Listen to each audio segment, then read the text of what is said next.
De bonnes nouvelles du front avec de vastes opérations de reconquête lancées simultanément dans plusieurs régions. Des opérations terrestres appuyées par les forces aériennes ont conduit à des actions ciblées contre les regroupements et les repères terroristes identifiés. Bilan, plus de 112 terroristes neutralisés, du matériel de guerre, du matériel roulant et des engins explosifs détruits ou récupérés.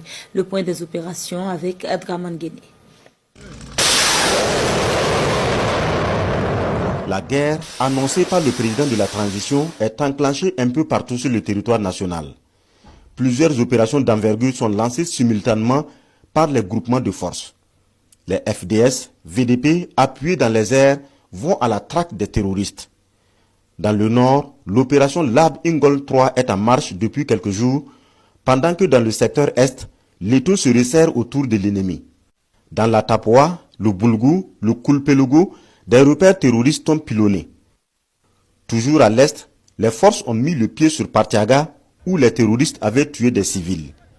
Plusieurs pertes sont signalées dans le rang de l'ennemi, selon le point de la situation dressé par l'armée.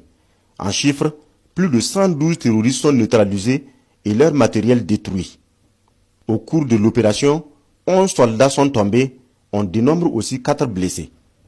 Dans cette guerre généralisée, l'armée insiste sur le respect des consignes. Il s'agit du respect des couvre-feux, de l'interdiction de circuler avec des motos de grosse cylindrée dans des zones en guerre.